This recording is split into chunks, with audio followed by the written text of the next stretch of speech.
We have a gentleman from France with us today. His name is Jean Giraud. He's also known as Moebius, or Moebius, depending on how well you speak French. And he's considered to be one of Europe's greatest illustrators. His styles are as varied as the many names under which he's worked.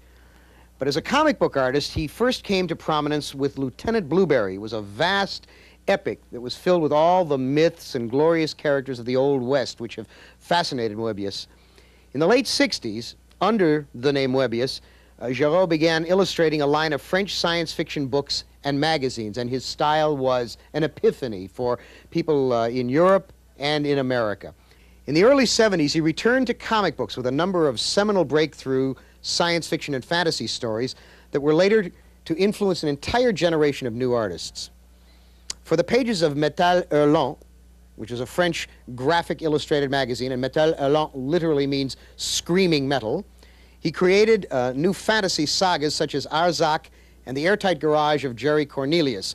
His influence then spread to America when the people who published the National Lampoon brought out their version of Metal Hurlant, a magazine called Heavy Metal, which is still being published today. He's currently living in America, and he continues to explore new concepts, new dreams, and experiments in very strange storytelling. I arrived at the name Moebius because I had two styles so different. And when I did that, I was very young, and for me it was a kind of joke, you know, and I wanted to do that maybe for a few times and maybe change the name every time. And I was not looking for fame and fortune. I was only trying to have fun. I had to do something because I was involved in a kind of commercial art, very specific in point of view of style. I wanted to escape that. I wanted to be free and to start a story in a style, maybe finish in another one, and not to know exactly what I was doing, you know, trying to dream awake in the drawings.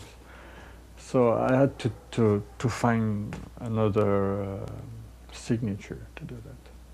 Arzak is the first result of that direction. You know, it's the first story really with a good structure and with the complete freedom into that new country of dreams. So it's it's crazy story. It's very famous in France. The comics gives to the artist a very interesting field of expression and research, and everything is possible. Everything. You can be very small or very big, and you can be very modest or very ambitious. You can stay in a regular style, like everybody, doing your best in that way, or you can escape and to be completely unusual and incredible.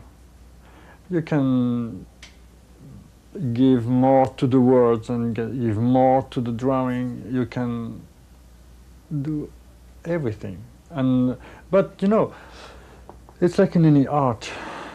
The possibility of the art are big, but the possibility of the artist maybe are bigger or smaller. It's the artist who have the possibility to append, to make a pressure in order to be more responsible of what they do.